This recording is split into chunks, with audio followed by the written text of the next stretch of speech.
welcome back, ladies and gentlemen, to the Elder Scrolls 4 Oblivion Remastered. My name is Camel. Today we will be dealing with that Dirty Hoe that got me sick in the last video. Also, thank you all very much for making those cure disease potions. Much appreciated. I'm feeling much better, although I'm now moving house, so I kind of wish the corpus took me. Now, I'm going to show you how to acquire a very hidden and hilarious item with an array of entirely hidden effects, I think. As all of the secret information that I will be downloading onto you is from the original Elder Scrolls 4 Oblivion from 2006. Because we currently do not have access to a construction kit for the Oblivion remaster, I cannot go ripping through files and checking the scripts for what is actually happening in-game with this item. However, as Oblivion Remastered, so far at least, is a robustly true remaster of the original, I think it would be a safe bet to assume that this Dirty Hoe functions as it did in the original game. With that said, if anyone smarter than me can deconstruct the game files and find any enlightening information on this item, please feel free to share it down below. Now, timestamps can be found down in the description if you are looking for something specific. And if you are into these kind of videos, be sure to check out the Oblivion Remastered playlist down below. And while you're down there, check out my social media links and merch store, where you can get all kinds of enchanted items like this Camel Elder Scrolls blanket. Keeps you warm and turns you into a lorebeard. But for now, without further hesitation, sit back, relax, and bring protection. So firstly, this item was originally part of the Mehrunes Razor official plugin in the Elder Scrolls 4 Oblivion. When installed, you would automatically get a quest that led you in the right direction. However, because all of the official plugins are rolled into Oblivion Remastered, well, this scenario cannot occur. Now, I have seen screenshots of players being given this quest via the rumor dialogue option with NPCs, so that is possible. However, I spoke to about 50 NPCs about rumors and could not get this to trigger. If there is a level requirement or not, I don't know, but my character is level 35 or so this shouldn't have been the cause for me, if there was a cause at all. But regardless of this, you can instead just head to the secret location and brute force your way onto the chosen path. So what we'll need to do is head into the veiled forest of the Eastern Nibbin, verdantly rooted into the wilderness to the very mid-east of Cyrodiil, at the southern tip of the Vallis Mountains just to the east of Lake Canalus, flirting with the border of Cyrodiil and Blackmarsh. While pushing through the thick woodlands, we will stumble upon an almost completely ruined tower, the dense overgrown vegetation making our quest of exploration a difficult one. Even the inside of this crumbling fort has been reclaimed by Kyne's patience. Tucked behind a bushel of swaying pine branches is an old wooden door. This is our entrance into Sundercliff Forge. On the map, Sundercliff Forge can be found right here, essentially due east of the city of Breville, right on the edge of the map. Now, as soon as we enter Sundercliff Forge, we will be met by a quest update. I have entered Sundercliff Forge, a place that folklore links to Mehrunes Dagon. I should explore the area. Now, in here and throughout our whole journey surrounding this Dirty Hoe, we'll be running across tens of these Drothmeri soldiers, belonging to the Drothmeri Army. They are a group of Dunmer who have joined the ancient house Telvanni and the rogue Telvanni archmage Frathen Drothan on his quest to find Mehrunes Razor, which we will of course cover in another video, I promise, but that is not why we've come here today. Now, in regards to the quest in-game, these Drothmeri soldiers serve as the enemy footmen that we will be slaying, as they stand in our way. Serves them right. Now, soon after entering Sundercliff Forge, we will find this large wooden door that we cannot access. If we click it, we will be met by the message, a voice beyond the door calls out, "Who gathers storm clouds over Nirn?" Our only option is to say nothing. However, next to this door, we can find an abandoned knapsack on a stool. Inside of it, there is a small diary. If we read this, we will learn the password to gain further entry into Sundercliff Forge. So now, if we activate the door, we can use the password Chimer to trick the Drothmeri fools on the other side into opening up. Of course, we will have to deal with them so that we can push further into the deep, dark and moldy bowels of this mustering fortress. Eventually, we'll run across a shattered floor with a burning dump of smutty embers at the nadir. Down here, there is also a hole in the wall that transitions from bricked castle wall into natural cave stone, with a rickety wooden gate at the end. This leads to Sundercliff Village, where there is a large open cavern which does in fact contain a village for all of the Drothmeri commanders and soldiers to live in. There are 4 buildings in total, I think, I can't count that high, each multi-storied, and as a collective it's quite a sight to behold considering we are inside a cave. Now, while we don't need to go inside any of them for this Dirty Hoe, I broke into the only locked building and found a Drothmeri soldier and an Argonian worker, with a double bed and a painting easel. Not sure what's going on in here, and it's not the Argonian maid that I was expecting, but let's move on before we end up in a painting. Now, if we walk across the bridge that spans the central chamber of Sundercliff Village, we will reach the back wall of this cavern, where we will find a wooden gate. This leads to the Sundercliff Forge. Be very wary in here, however, as not only are there Drothmeri soldiers ready to kill us, but on the ground there are also cavities which lead to the lower levels. They just lead there in a much faster, gravity-driven manner than our legs may like. So be sure to avoid slipping into one of these hungry holes. But what we will need to do is weave our way through the crumbling honeycombed tunnels. Eventually we will begin to descend down a slope, followed by a few more twists and turns, where inevitably we will be faced by yet another titchy wooden hatch. This leads to the Sundercliff Mines. Of course, we need to enter this location, where despite the entryway being tiny, Sundercliff Mine is actually a rather large and sprawling area, not only filled with the predictable Drothmeri soldiers, but with Argonian and Khajiit workers, wielding rock-pick hoes and heavy rakes. 2 new weapon types you've probably not seen before. We can also find a number of heavy rakes and rock-pick hoes in barrels if you feel so inclined to collect them. I do believe this is the only location in all of Oblivion where they do appear, so you might as well collect them while here. But why these workers are using gardening tools to mine through rock, well, it's beyond me. But then again, so too is a top sheet. Weirdly, in the original game, all of these workers had a mining animation, which seems to be missing from this remaster. So they're all just standing there, awkwardly. But you may have noticed that all of the Drothmeri soldiers are Dunmer, who have traditionally kept slaves, especially House Telvanni, the great house whom this Drothmeri faction is associated with. And of course, the slaves the Dunmer own are most often Argonians and Khajiit, which are the 2 races that comprise the workforce in here. So I think we can assume that these beast folk workers are in fact all slaves, which, if I am not mistaken, would make this mine one of, if not the last time, we ever see Dunmer owning slaves in an Elder Scrolls game, at least in regards to timeline continuity. Now, this Sundercliff mine has 2 levels. The lower level, where all of the laborers/workers/slaves are, and the upper level, where all of the Drothmeri overlords are. We will want to get up to that 2nd level, which can be accessed by a sloping tunnel that leads up, where we can find more laborers. Once up here, there is a short passage which leads out to the stone bridge that connects the island in the center of the cave, which then connects to the southeastern area via a 2nd stone bridge. There is, however, a seemingly inaccessible ledge in the northwestern corner.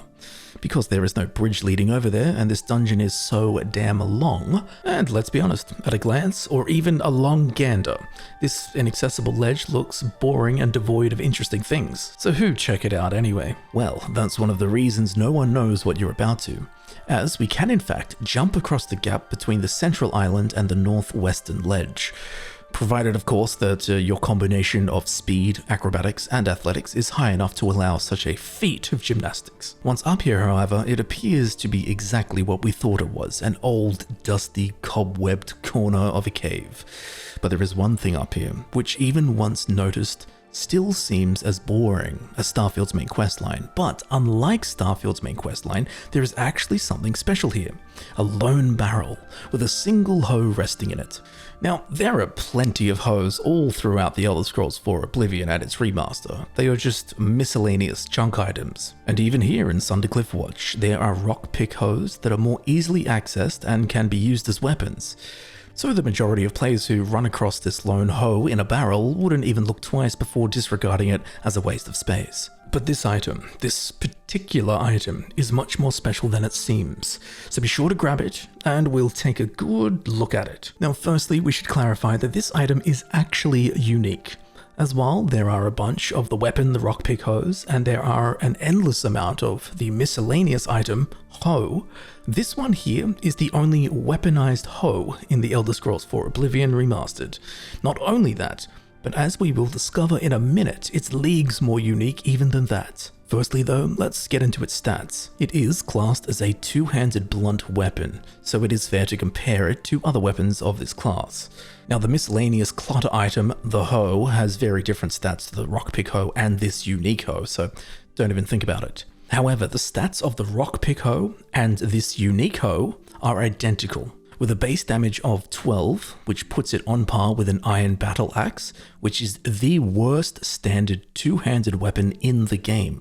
Its weight is 30, it has an item health of 196, so it's going to break pretty easily, and it has value of 60. It has a swing speed of 0.7 and its reach is 1.3. And all of these stats are on par with an iron warhammer, aka not very impressive at all, making this unique hoe a terrible choice of weapon for any player at any point really.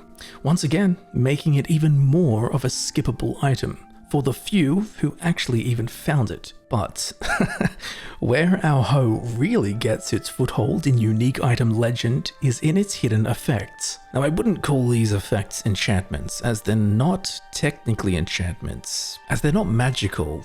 Well, at least not in a technical sense, although I do find them pretty magical. And when we hover over this unique hoe, there's no effects listed. So whatever's going on with it, it doesn't show up as an enchantment. So to even catch wind of this hidden effect, one must go into the game files to figure out what's actually going on here. It's very strange, rather humorous, and will tickle you in all of the wrong places. Literally. Oh, and by the way, don't believe the wikis. They have conflicting information, both of which are almost correct but not correct. Now I dug through the files and found the object script and the effect script for this hoe, which then with the help of people on Twitter and some of the Oblivion team, we figured out what was actually going on with this hoe. But please keep in mind that all of this information is from 6 years ago when I did this and relates to the original Elder Scrolls 4 Oblivion. Now it should translate, if Bethesda did their job properly, into this remaster, but I cannot check this until a construction kit is released for Oblivion Remastered, if it ever is released. So just keep that in mind. So assuming it works the same way it did in the original Oblivion, this hoe has a 100% chance to inflict a disease upon your enemy. There is a 10% chance to inflict wither, which drains strength by 5 points and endurance by 10 points. There is a 10% chance to inflict droops, which drains agility by 5 points.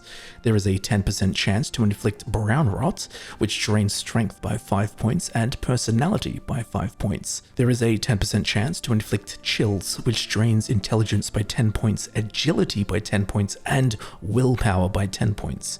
There is a 10% chance to inflict collie wobbles, which drains strength by 10 points, endurance by 10 points, and speed by 10 points. And there is a 10% chance to inflict dampworm, which drains speed by 5 points. Now, on top of all of that, there is also a 40% chance to inflict a unique disease called Ticklebritch.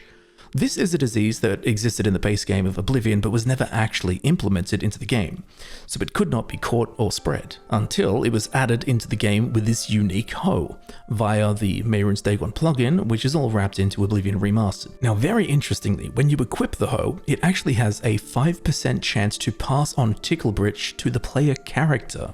So not only does it literally plague your foes by giving them diseases, be sure to use some protection while handling this dirty hoe, as every now and then it will actually get you sick. Now Ticklebritch, this hoish unique disease, drains endurance by 5 points, and it drains your personality by 15 points, which renders Ticklebritch the most personality draining disease in the Elder Scrolls 4 Oblivion. And if you haven't caught on yet, it is literally an in-game STD/STI.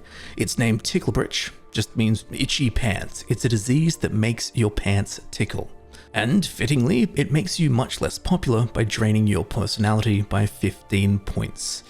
The great irony of all of this is that the weapon that does this is nothing other than a hoe. It is a literal hoe, giving people diseases and STIs, And it is a metaphorical hoe, giving people diseases and STIs. It's a filthy, dirty, diseased hoe, and everyone should have fun with it, as a weapon of course. Now confirming this conclusion is the in-game files, as the script that has a 5% chance to give the player Ticklebritch when touching the hoe is called DL9 Dirty Hoe Object Script. Once again, confirming that this weapon is in fact a dirty hoe. But it doesn't stop there. Well, it kinda does, but you'll see what I mean in a second.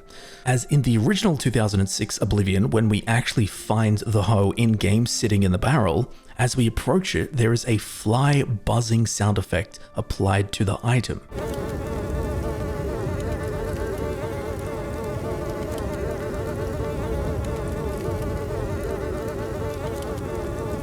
Even further concreting how stinky and filthy this diseased dirty hoe is. However, in the Oblivion remaster, this fly sound effect is absent.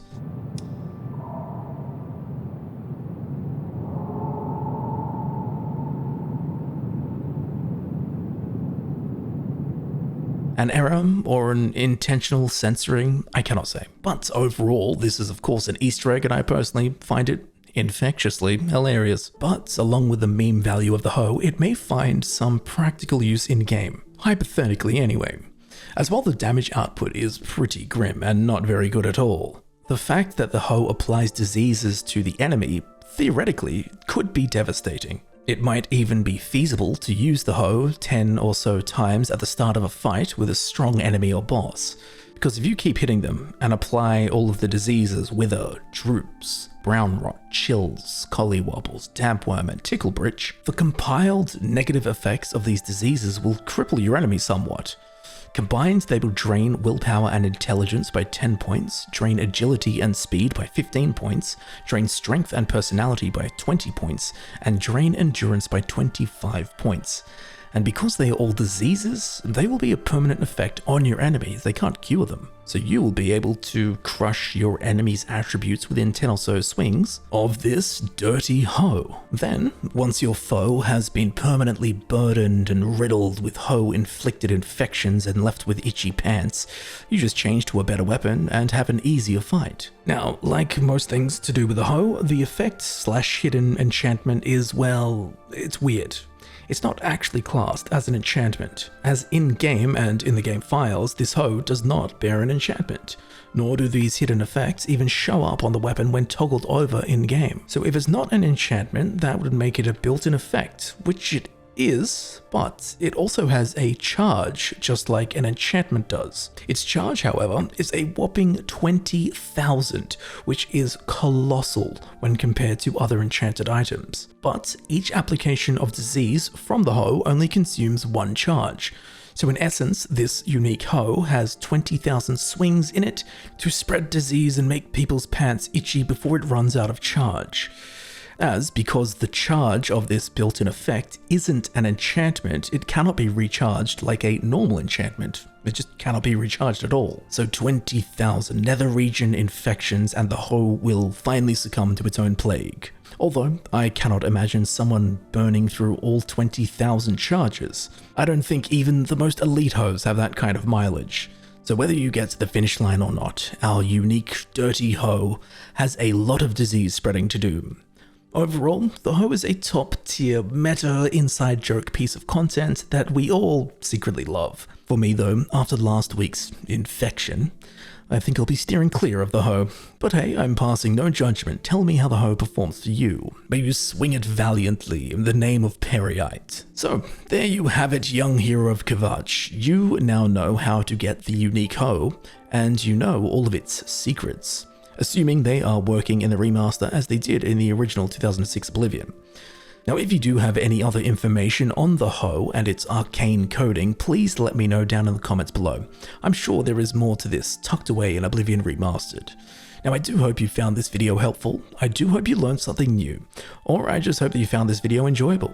If you did enjoy this video, please consider subscribing. There is plenty more Oblivion Remastered content coming your way, so check out the playlist link down in the description. Down there you can also find all of my social media links, be sure to check all of them out, and if you did enjoy this video and you would like to support the channel in a more personal way, please feel free to leave a super thanks right here on YouTube, and head over to the merch store, where there is a ton of Elder Scrolls related stuff, like this Camel Constellation Elder Scrolls blanket I designed it myself. Until next time, however, I've been Camel, and I would like to thank you very much for watching, and I will see you very shortly in the next video. I'll see you there soon.